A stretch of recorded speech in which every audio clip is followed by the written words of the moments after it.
hay una diferencia muy clave entre si Jesús era un personaje histórico y si realmente era el Hijo de Dios y todo lo que decía tenía razón.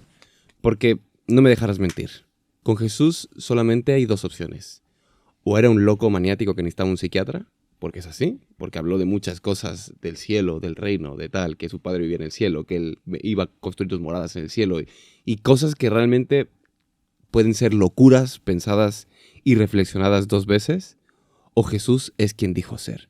Y si Jesús es quien dijo ser, nos estamos encontrando con la persona más importante, con el mismo Dios, con la intención de poder salvarnos. Pero hay una sola cosa, un solo acto que lo diferenciaría entre un personaje histórico sin más y realmente el Hijo de Dios. Y esa es la resurrección. ¿Realmente Jesús resucitó? ¿Realmente Jesús murió de verdad y estuvo 3 días muerto y resucitó el tercer día? Porque si es así, es la primera persona registrada en la historia, bueno, que resucitó por sí mismo. Porque realmente Lázaro resucita, sin duda alguna, pero resucita a través del milagro que hace Dios en la vida de Lázaro. Pero Jesús fue el primer resucitado por sí mismo que podemos evidenciar históricamente. ¿Realmente fue verdad? ¿Realmente esto acontece? ¿Realmente esto es un invento de los cristianos? ¿O es verdad que Jesús murió y resucitó para darte vida, para vencer el pecado y para que tú también tengas la oportunidad de resucitar en el caso de que pases al descanso o en el día de mañana que te puedas reencontrar con las personas que llevan 20, 30, 40, 50 años descansando en la promesa de Jesús y que pronto tenemos la fe que los podremos ver gracias a la resurrección de Jesús. Hoy venimos a hablar de resurrección, queremos profundizar sobre esa, queremos profundizar sobre sus evidencias, sobre si realmente es verdad, cómo aconteció, qué nos puede contar la Biblia y todo ello. Así que quédate en este inverso porque sabemos que te va a encantar. Recuerda que viene hacia ti gracias al Departamento de Jóvenes Adventistas de España y la editorial Sea Feliz. Y no quiero más esperar y quiero preguntar a mis amigos y amigas ya esa pregunta sorpresa. Chicos, ¿cómo estáis? Muy buenas. Muy bien. ¿Estáis bien? ¿Estáis contentos? A ver qué pregunta sorpresa hoy. A ver qué viene. Me gustaría preguntaros, ¿alguna vez habéis resucitado? No, ¿te imaginas? Así que os acordéis, resucitado. Ostras, ¿Literalmente o figuradamente? Mira que es un tema, que lo digo con honestidad, que habrá que darle 2 vueltas. El tema de las personas que tienen, que tienen muerte clínica y que después... Experiencias cercanas. Experiencias cercanas a la muerte. Qué fuerte, ¿no? O sea, es muy fuerte, ¿eh? Muy, muy fuerte. O sea, es un misterio para mí, estas experiencias cercanas a la muerte. Hay una de ellas, que os voy a contar con curiosidad, que sin duda alguna es un interrogante en mi vida, que de hecho son dos niños que tienen una experiencia cercana a la muerte. Una de ellas se llama Iva Krakilova, algo así. Y ella pinta. Ella tiene una experiencia cercana a la muerte, cerca de los, creo que 4 o 5 años. Y cuando ella ya está bien y demás, empieza a pintar. Y tiene un desarrollo para pintar increíble. O sea, increíble. O sea, tiene un talento y con 6 años pinta óleos de 1,5 metros por 2 metros. Una cosa increíble. Y ella empieza a pintar mucho, pero sobre todo a Jesús. De hecho, pinta a Adán, pinta a Jesús. Y tiene un cuadro que se llama El Príncipe de Paz.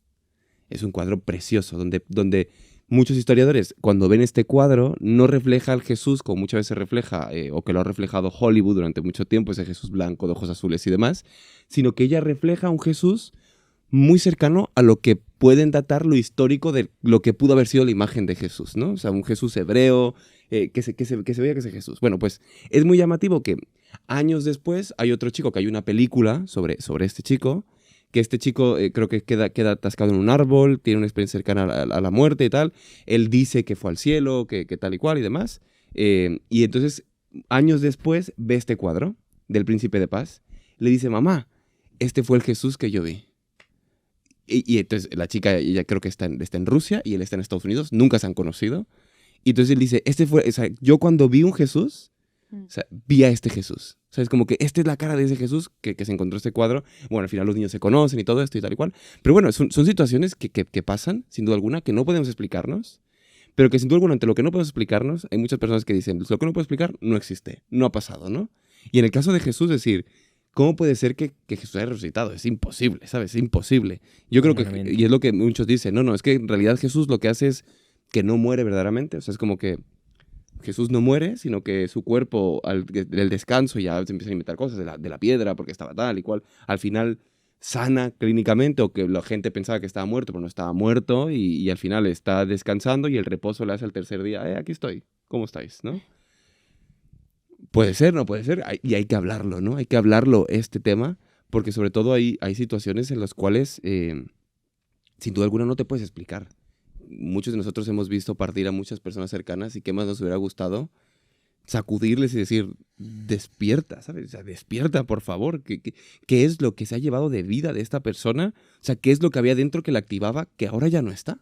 ¿No? O sea, como que por más que lo sacudes, por más que tal, ya no hay nada ahí. No hay nada, ¿no? Imaginaos a Jesús cargado por su madre, donde ya no estaba más ahí, ¿no? Los discípulos, su mamá, sacudiéndole, diciendo como que, por favor, que no sea real, ¿no? O sea, como que no sea real esto, ¿no? Se había caído completamente. Y de hecho los discípulos se van a esconder porque dicen, oye, chicos, que no era el Mesías. Nos hemos equivocado, perdonar. No recordaban lo que Jesús tanto les había decía, ¿no? Sino que al contrario, se sintieron fracasados, es decir, hemos seguido un maestro que nos ha mentido, ¿no? Y al tercer día, de repente, todo cambia. Me gustaría preguntaros, vosotros en el tema de la resurrección, ¿cuál es vuestra primera relación con el tema de la resurrección? ¿Te recordáis en algún momento de reflexionarlo, de pensarlo, de darle una vuelta, de querer la resurrección, de desear la resurrección en alguien y demás? ¿Cómo convivís vosotros con el tema de resucitar? Es que es complejo. Yo la verdad nunca he pensado en resucitar, o nunca me ha parecido rara la idea de que Jesús resucitó. Yo creo que es porque como he crecido con esta idea, para mí es la normalidad. Ya la asimilas. Claro, yo la he asimilado, entonces nunca he pensado. Pero sí que es verdad que yo pensaba cómo es la muerte. O sea, yo no entendía eso de que la muerte es como un sueño. Y me pasó cuando era más pequeña que me hicieron una analítica de sangre y me desmayé por primera vez. Y bueno, yo no sabía que me iba a desmayar, nada, no sabía lo que me estaba pasando. Y cuando me desperté fue súper raro y lo primero que le dije a mi madre fue, yo creo que así va a ser la muerte. Tipo, tú te duermes, de repente desapareces. Era lo que tenía en la cabeza. Sí, la pregunta-respuesta. No sé por qué yo pensé en esto de, yo creo que así tiene que ser la muerte. Tú de repente ya no sabes nada y vuelves a aparecer y no ha pasado nada. O sea, como que no has sentido dolor, no has... no sé, todo eso que a lo mejor sí que se dicen de que vas al infierno, te pasa esto o lo otro. Simplemente no estás, ese tiempo no existe, por así decirlo, para ti. Y claro, pues no he pensado en cómo será la resurrección, pero sí que pensé en cómo será la muerte. Sí. Qué fuerte, qué fuerte. A lo mejor como el despertarse, ese, no sé en qué posición estoy, ni en dónde estoy. Sí, algo así. Es muy fuerte. Yo sí he leído un poco acerca de qué experimenta una persona que ha estado cerca a lo que llaman una resucitación médica y tienen que ponerle epinefrina y demás. Y algunos lo han descrito como la apnea del sueño. No sé si alguna vez has tenido esa sensación de que estás dormido, pero a la vez consciente y tratas de enviarle señales a tu cuerpo para que responda y no responde, ¿no? Entonces, como que estás intentando mover un brazo y te tratas como en ese ciclo de que el cerebro está, pero el cuerpo no responde. Entonces, algunos plantean de que justo cuando están en ese momento es como lo último en que se apaga o lo último en que cierra su circuito eléctrico es el cerebro. Entonces, normalmente estoy intentando mandarle señales en esos últimos segundos al cuerpo, pero ya no responde porque es tan fuerte que se prioriza la vida. Entonces, el último órgano en ser priorizado es el cerebro. Entonces, es muy curioso que tal vez algunos de nosotros hemos matizado un poco o vivido pequeñas circunstancias de lo que puede ser morir o los últimos instantes en morir. Pero la Biblia plantea también de que va a ser como un sueño, ¿no? Que le dice Jesús a Jairo, tu hija solamente está dormida. Entonces, es verdad que va a ser muy curioso cuando resucite una persona con 6,000 años de decir, pero si yo estaba, no sé, o sea, ¿qué hago aquí? ¿Sabes? O resucité. Es como muy curioso, ¿no? Imagínate tú morir en una circunstancia de que te estás atando los cordones y te resucitas y dices, no me los terminé de atar, pero han pasado 800 años. Entonces va a ser como, no sé, un shock, yo creo. Tengo impactante. una experiencia me parece muy graciosa. Cuando entré en la carrera de arquitectura, hay como, qué sé yo, como una tendencia, ¿no? De decir, todos los que estudian arquitectura o diseño o tal, estudian de noche. Entonces, durante el día, vos tratas de descansar o haces tu vida o lo que fuere. O Porque ir a clase no. Claro, bueno, y ir a clase, claro. Hay que. Bueno, y estudias toda la noche, ¿no? Y te quedas haciendo maquetas, te quedas haciendo planos. Bueno. Pobres de vosotros. Sí, la verdad que sí. Y bueno, y yo estaba re emocionado, imagínate, primer año, entonces me quería pasar todas las noches despierto, todas las noches estudiando y siempre es en grupo, entonces está muy bueno. Y me acuerdo que en ese momento yo estaba jugando al básquet, entonces digo, me quedé jugando al básquet en la universidad. Me llegué a casa, me dormí 2 horitas. No, perdón, no dormí. Me quedé despierto. Llegaron mis compañeros como a las 12 de la noche, una cosa así. Nos quedamos estudiando hasta la mañana. Teníamos parcial, el examen. Así que fuimos, examinamos, salimos. Cuando salí, no tuve mejor idea que irme de vuelta a jugar al básquet. Así. Pero sin haber comido también. Entonces digo, bueno, listo, me voy a jugar al básquet. Y claro, uno a los 18, 19 es como que tiene demasiada energía. Entonces digo, listo, me voy a ir a jugar. Va. Y a todo esto, después salí y me quedé tomando una Coca-Cola con unos amigos. Entonces a eso terminé llegando como a las 7 a casa, más o menos. 7 de la tarde. Y mi hermana se acababa de levantar de dormir la siesta.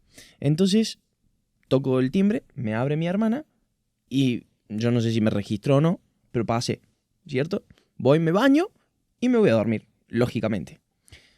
Me habré acostado a las 8.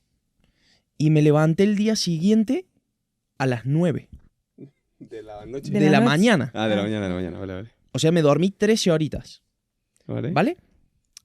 Pero acá viene lo interesante. Todo lo que pasó en el medio. En el medio, mis padres como a las 12 de la noche dicen, ¿y Matías? ¿A dónde está Matías? Le preguntan a mis hermanos, ¿lo vieron a Matías? No llegó Matías. A la Flor, que fue la que me abrió, ¿lo vieron a Matías? No, Matías no vino. ¿A dónde está Matías? Me llamaban al teléfono, lógicamente, y en silencio, nada. Entonces dijeron, listo, le vamos a llamar a Manuel, que es con el compañero que siempre se queda. Mati, ¿lo viste? Sí, estuvimos jugando al básquet, tomamos una coca y se fue. Y así, y empezaron a llamar a los que tenían contacto. Terminaron llamando a la policía, chicos. Terminaron llamando a la policía porque no me encontraban. En eso tuvieron la lucidez de orar. O antes o después, no lo sé. Pero me fueron a buscar a mi cuarto, a mi habitación, y yo estaba... Y ahí estaba Matías durmiendo tranquilamente. ¡Claro! Entonces todo esto me entero al otro día y dice, hijo, ¿no sabes lo que pasó anoche? No. Y bueno, esto que parece gracioso es justamente lo que tal vez podemos pasar todos los días, ¿no? Nosotros nos vamos a dormir y perdemos la conciencia. Y nos desentendemos. Y hasta el día siguiente donde ¡pum!, arranca todo de nuevo. Y me acuerdo de lo que estaba pensando hasta antes de dormirme, hasta antes de desconectarme, es lo que va a pasar en la resurrección. O sea, no nos vamos a enterar. No va a haber problemas, no va a haber malicia, no va a haber beneficio, no va a haber amor, no va a haber odio, no hay nada. Porque estás inconsciente, porque no hay conciencia. Y cuando arranca de nuevo todo, pum, pum, se prende la máquina y te acordás todo. Algo así me lo imagino. Lo fuerte va a ser enseñarle el móvil a nuestros abuelos, a nuestros tatarabuelos. ¿Sabes? Eso Mira es el móvil. bueno. Mira el móvil. Que eso va a ser muy chocante, ¿sabes? Sí. A lo mejor el móvil no resucita. Exactamente. O el iPad a los griegos. ¿Te imaginas? Bueno, vamos a profundizar sobre el tema de la resurrección. Gracias por compartirnos esas historias y al final es muy importante poder hablar de la resurrección, ¿no? Y poder recrearnos, porque al final Pablo lo habla, ¿no? 1 Corintios 15, en muchos epístolas habla de resurrección, y aunque hay muchas cosas que son misterios que no podremos conocer, hay cosas que sí podremos conocer, yo creo que tenemos que tener más presente este tema, ¿no? El tema de la esperanza que tenemos en Cristo Jesús cuando algún familiar o alguien marcha y nos dice adiós. Vamos a empezar con Samuel, justo en 1 Corintios 15, del 20 al 23. Si puede ser, querido amigo, Ayúdanos y dinos qué es lo que dice y cómo subrayaste. Vale, la verdad que fue este texto un poco difícil en el aspecto de saber qué colores iba a colocar, porque todo lo quería Te pareció todo subrayar en interesante, azul. ¿no? Sí, entonces he escogido dos colores, el azul y el verde. Para mí todo sería la parte del azul porque es nuestra esencia, como lo dijimos en capítulos anteriores.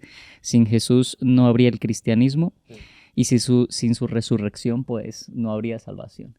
Entonces dice, mas ahora Cristo ha resucitado de los muertos. Esa parte la he colocado en azul, esa línea, porque estoy totalmente de acuerdo que ha resucitado de los muertos, está en vida con nosotros intercediendo. Dice, de los muertos, primicias de los que durmieron es hecho.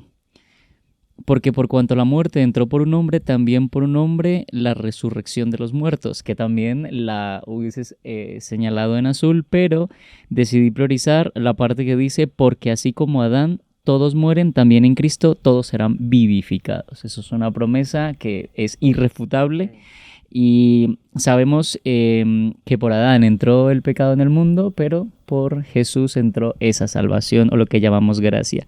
Y en verde dice, pero cada uno en su debido orden. Y esto me parece muy fuerte y lo trataremos el tema del orden, de los pequeños detalles, porque dice Cristo, las primicias, luego los que son de Cristo en su venida. Es decir, también hasta para la resurrección hay un orden, hay una organización. Entonces, creo que estos han sido los colores que he escogido y la verdad que esperamos como cristianos, si morimos, no lo sabemos, si alguno de nosotros morirá antes de su venida, esperamos resucitar y va a ser algo que muchos lo vivirán, pero será ese punto final y ese comienzo nuevo de que estamos salvos, de que empezaremos una vida nueva y por eso es importante matizar de que Jesús resucitó y que está con nosotros. Así Muchas gracias, amor, muchas gracias. Ahora, Naikari, ¿cómo fue la resurrección de Jesús? ¿No? Porque hemos ya hablado mucho de ello. ¿Cómo fue su resurrección? ¿Cómo ocurrió y qué fue lo que pasó en ese momento? Vale. Si hacemos un poco el puzzle con la información que nos dan los diferentes evangelios, las epístolas también, porque hay testimonios, ¿no?, que van contando en las predicaciones o que dan los apóstoles y nos dan detalles también. Y si ponemos también el insight que nos da Elena de White, podemos montar un poco esta historia. Si me olvido algún detalle, por favor, meter ahí la cuña. Jesús muere, ¿no? Y muere en la cruz, muere en una situación en la que sus discípulos se quedan, pues eso, desgarrados, desconcertados, de repente todo su paradigma se rompe y lo que ellos esperaban se queda en el aire. Y hay unas pocas mujeres, Juan, y ya, no hay más testigos, pero aparecen dos discípulos sorpresa, que son, pues eso, miembros del Sanedrín, gente rica que tiene, bueno, y de alguna forma, aunque no habían reconocido públicamente a Jesús, estaban preparados para ese momento.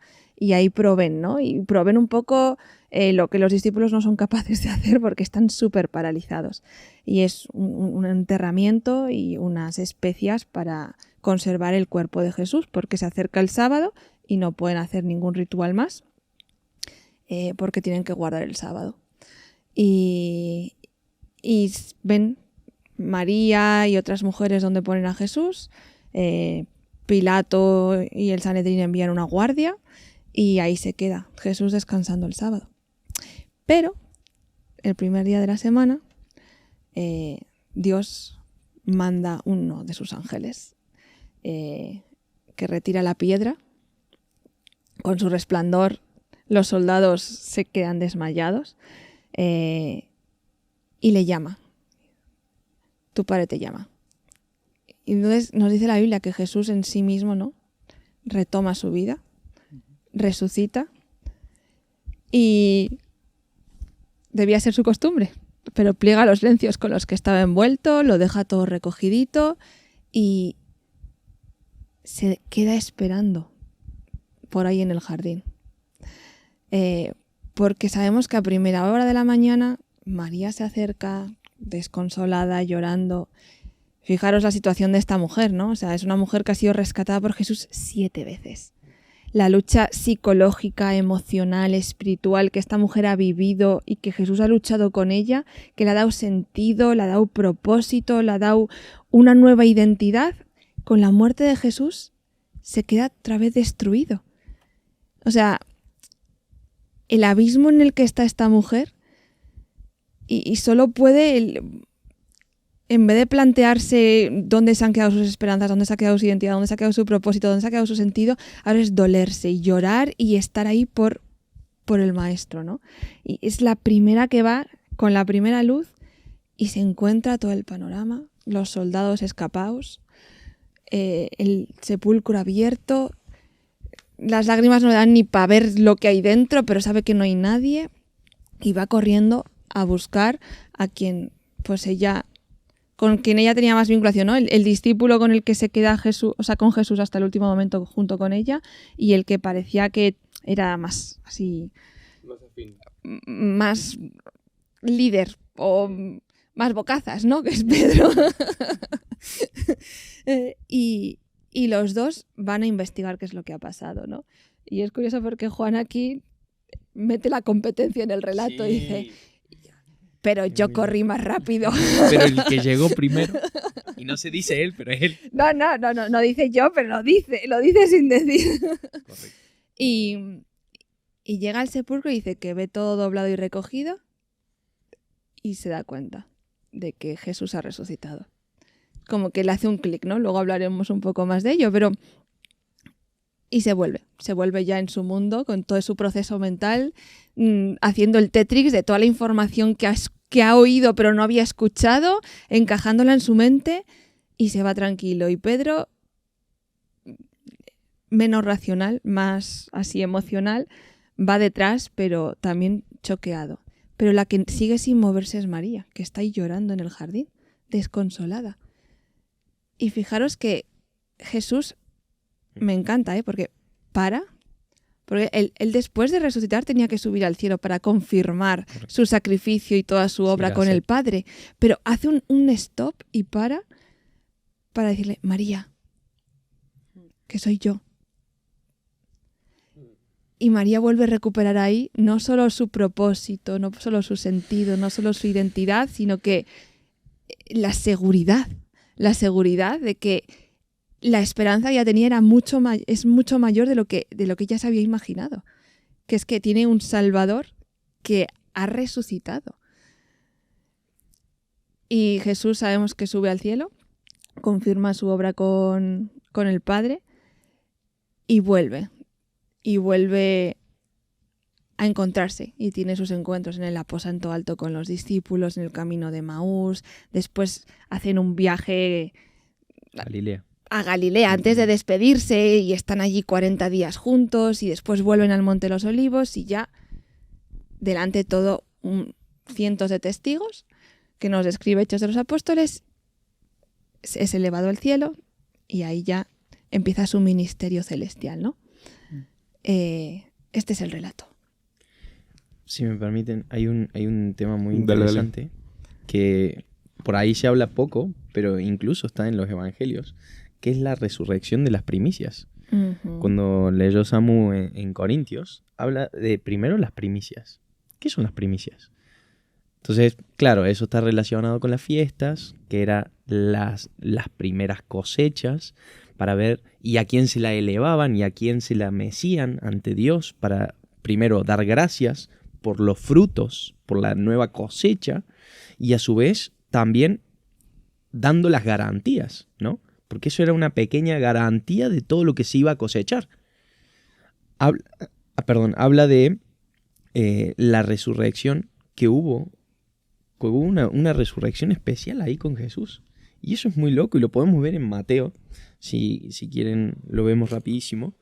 Pero es muy interesante porque, y esto en el libro que hablábamos hace un ratito, en El deseo de todas las gentes, como que se explaya mucho más y da mucho más detalle, ¿no? Y en el momento, cómo ocurrió con el como este terremoto que hubo en la muerte de Cristo, dice que se abrieron esos sepulcros, pero no se resucitó nadie. En ese momento no hubo resurrección, porque el que primero resucitó fue Cristo, y juntamente con Cristo resucitaron estas personas. Fíjense en Mateo 27, 50 en adelante, y dice, pero Jesús, habiendo otra vez clamado en gran voz, entregó su espíritu.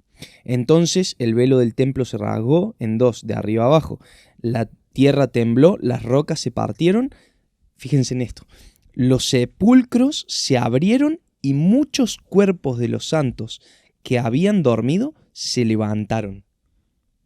Y después de que él resucitó, Jesús, salieron de los sepulcros, entraron a la ciudad santa y le aparecieron a muchos. Chicos, qué loco. O sea, acá hablando de los testigos, ¿no?, de la resurrección de Jesús en ese momento, fueron personas de diferentes edades, porque ahí están las primicias, ¿no?, de los frutos de todas las edades, eso por ahí lo aclara un poquito más en el deseo de todas las gentes, pero la cantidad de personas que se levantaron de diferentes edades a hablar de que fueron resucitados, y vos los ves vestidos con su ropa de hace, qué sé yo, 300 años, 1000 años atrás, y que venían y les contaban, sí, el que yo creí, el que me habían contado mis padres, tal vez si tuve la oportunidad de leer algo de la Torá, ¿no? Él me levantó y resucitó conmigo. O sea, me parece fuertísimo. Y aquí lo tenemos, o sea, en la Biblia también, que por ahí son temas que no solemos hablar, ¿no? Pero que resucitaron más personas con Cristo en ese momento, que salieron a dar testimonio, porque también, recuerden, está por el otro lado los que querían negar todo esto. Los fariseos, los romanos, en fin.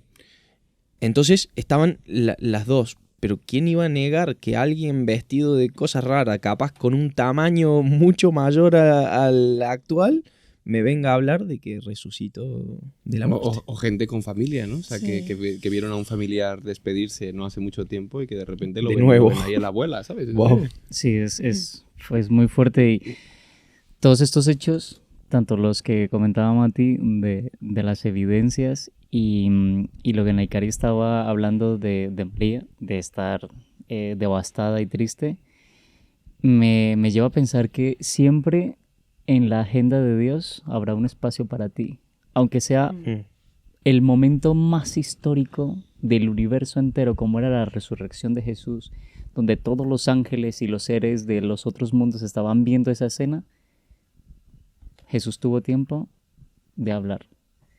Jesús tuvo tiempo de evidenciar. O sea, en esa cronología de eventos siempre hay un espacio para todos. Porque a Jesús le importan los detalles. Y es ese punto crucial donde te dice, tengo un Dios que yo le importo el 100% y más. Donde es un Dios que está conmigo y que se interesa por mí hasta el final. Y no sé, cuando estemos en la tierra nueva, y si probablemente alguno de nosotros no ha muerto y no vivirá la parte de la resurrección, sino que verá venir a ver al Señor Jesús y no morirá, tendré la curiosidad, si es mi caso, de preguntar a alguien que ya ha muerto, ¿Qué se siente? ¿qué se siente? ¿O qué se siente? ¿Cómo O es? sea, ¿cómo es? O Lázaro, que murió 2 veces. O Lázaro, exacto. Yo me fui a dormir ¿qué y es aquí esto? estoy, ¿sabes? Es muy fuerte. Entonces, yo creo que Dios en su misericordia también tiene acciones que para el ser humano siguen siendo, pues, eso, incógnitas. Es totalmente. Andrea, hemos hablado del relato de resurrección, pero ¿qué evidencias hay sobre esto, ¿no? Porque es importante que esto no solamente es una historia que nos hemos inventado, sino que debería tener evidencias de que esto fue real, de que esto realmente ocurrió. Cuéntanos un poquito sobre ellas. Claro, cuando hablamos de la resurrección de Jesús, no estamos hablando sobre una creencia religiosa interna, sino sobre una afirmación histórica concreta. Y es que un hombre real, ejecutado públicamente, volvió a la vida. Y si esto no ocurrió, el cristianismo pierde su base. Pero si sí ocurrió, estamos ante uno de los eventos más decisivos de la historia humana. Entonces, si vamos analizando las razones históricas que tenemos, empezamos por si empezamos con el punto de partida, sabemos que Jesucristo no fue un personaje mítico, sino que su existencia y su ejecución fue confirmada por fuentes no cristianas, como habíamos visto en el capítulo anterior, eso es, historiadores romanos como Tacitus, mencionan que Jesús fue ejecutado bajo el gobierno de Poncio Pilato. También estaba el historiador judío Flavio Josefo, que habla de Jesús como un personaje real que fue ejecutado. Entonces esto es clave porque nadie discute que Jesús fue ejecutado y crucificado. La pregunta no es si murió, sino ¿qué pasó después, a los 3 días? Entonces viene el segundo argumento, y es que la tumba estaba vacía. Y eso fue proclamado muy pronto. Esto es uno de los datos más incómodos para los enemigos del cristianismo primitivo, y es que la tumba fue encontrada vacía. Si el cuerpo hubiera estado ahí, el movimiento cristiano había sido destruido de inmediato, porque dices, está el cuerpo, ya está, se acabó. Y aparte de esto, el anuncio de la resurrección no ocurrió años más tarde, décadas más tarde o en otros lugares, sino ocurrió inmediatamente y en el mismo sitio donde había sido ejecutado. Entonces eso pues es una afirmación que es muy arriesgada si no fuese real.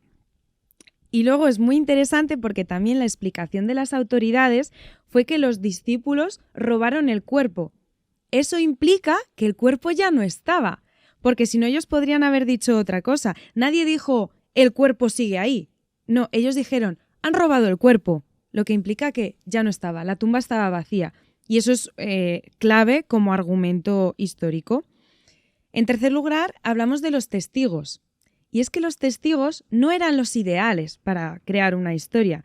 Desde el punto de vista histórico esto es muy importante porque los testigos fueron mujeres. Y en el siglo I el testimonio de una mujer no tenía peso legal en el tribunal.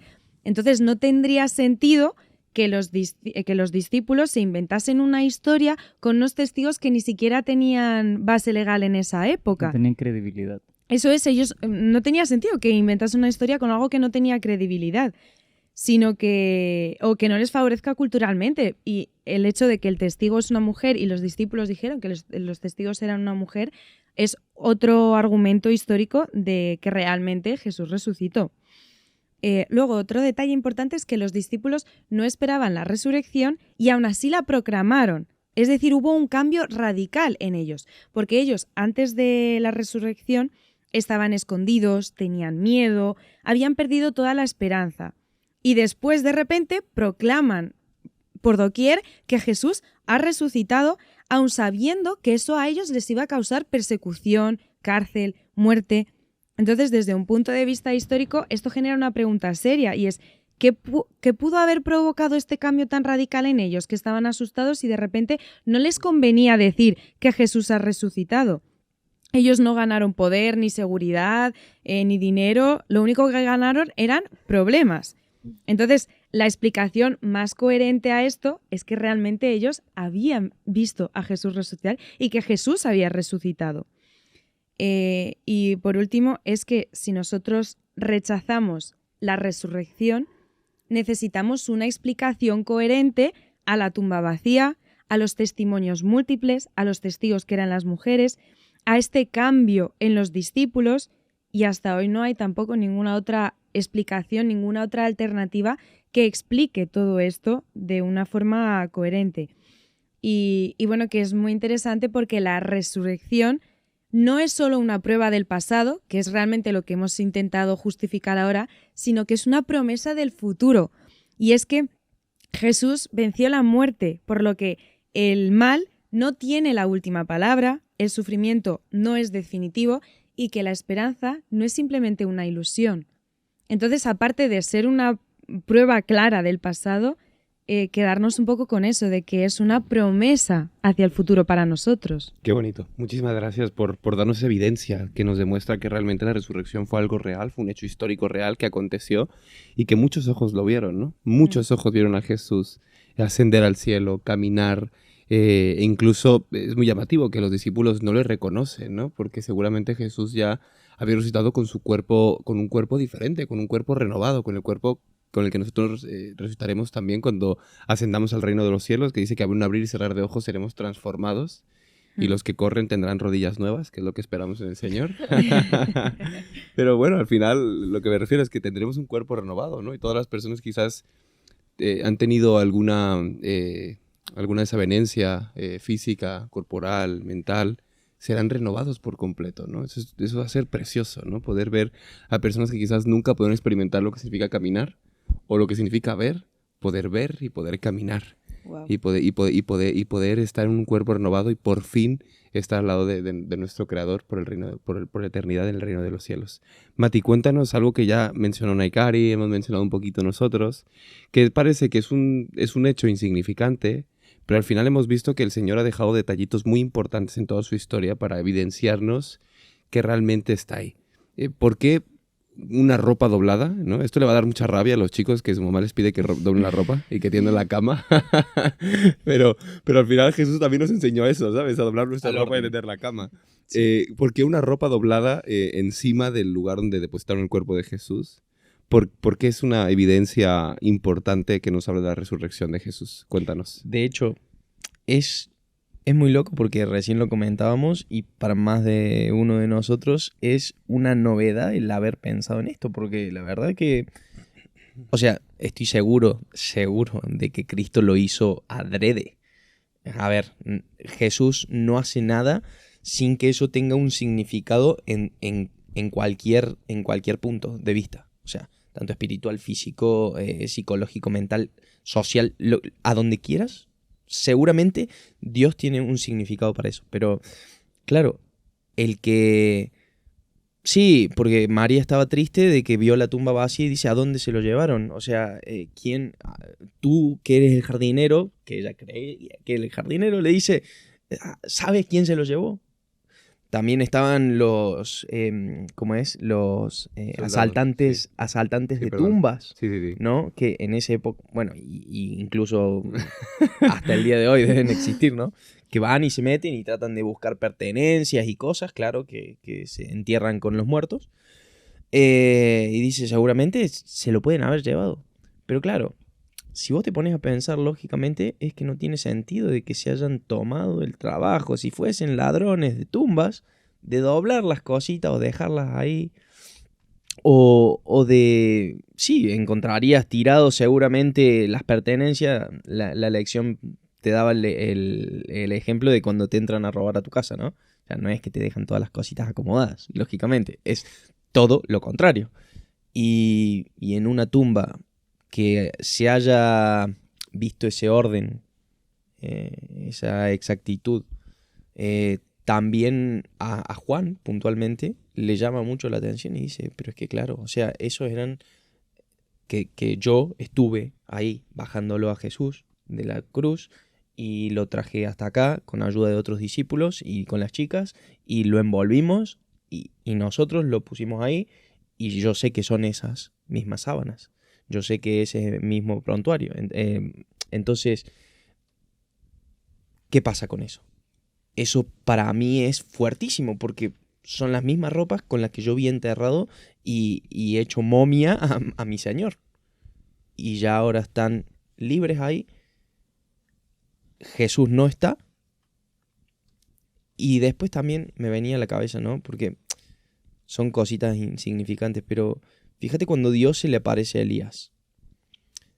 Primero hay rayos, después hay truenos, tormenta, viento que rompe los montes, pero Jehová no estaba ahí.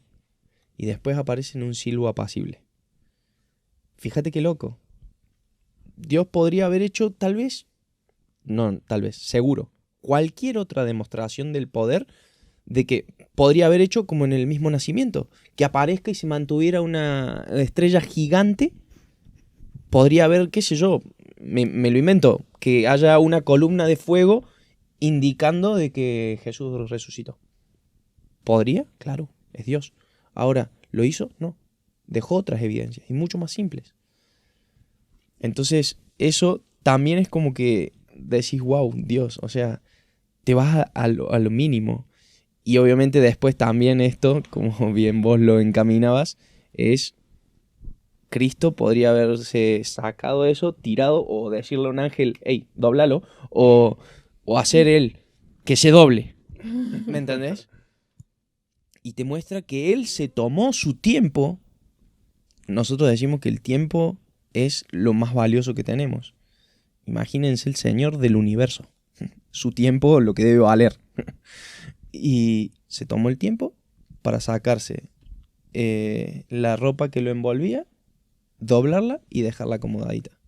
Entonces eso también nos habla de las importancias que le tenemos que dar a cada cosa. Y del carácter y de la personalidad de lo que él era y de lo cuidadoso que era. Y ya sabéis, a tender vuestra cama y doblar vuestra ropa. Amigos míos, no la dejéis encima de una silla, que yo creo que todos tenemos, yo creo que eres tú, Cari, la de la silla que va poniendo su ropa ahí apilada. Lo silla era, al lo lado de la era, cama. pero el Señor ha hecho grandes cosas en mi vida. Así que hay que doblar la ropa y... No, pero fuera un poco de la broma, al final es un detalle muy bonito, ¿no? Poder confirmar esa resurrección a través de esto y poder leerlo y poder experimentarlo y poder vivirlo como una promesa hacia nosotros, ¿no? Nosotros tenemos como nuestra promesa la resurrección en nuestra vida, en las personas que nos hemos despedido gracias al sacrificio de Cristo Jesús.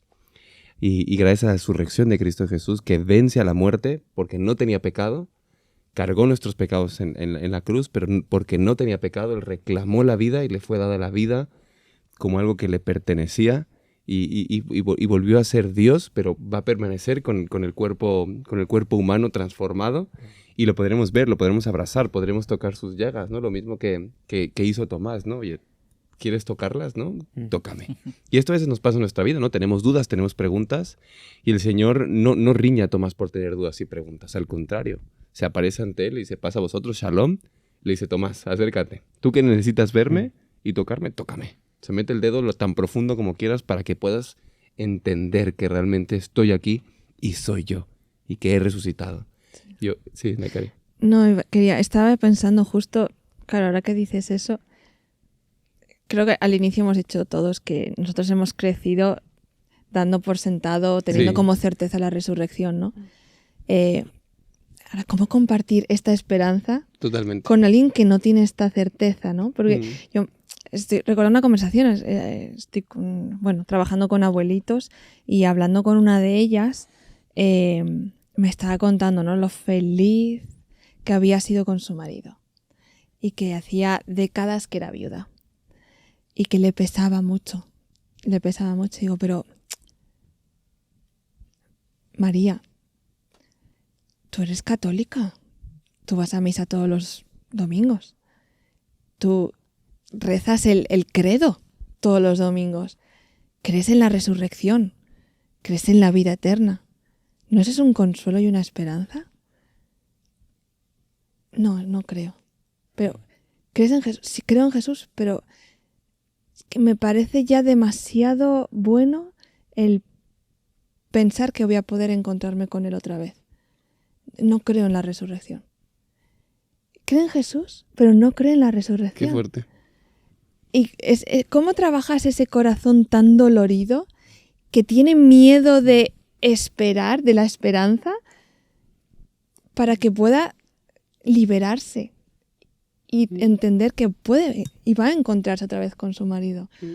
Y justo ese es nuestro refugio, ¿no? Nuestro refugio es que he visto personas muy adoloridas, ¿no? Por la despedida de familiares, de seres queridos, y verlos en esa esperanza y recrearse en esa esperanza y vivir y tener resiliencia en esa esperanza, te da una potestad de poder seguir adelante, ¿no? Así que gracias, queridos amigos, amigas, por estar aquí. Gracias por hablar de un tema tan bonito que es el tema de la resurrección.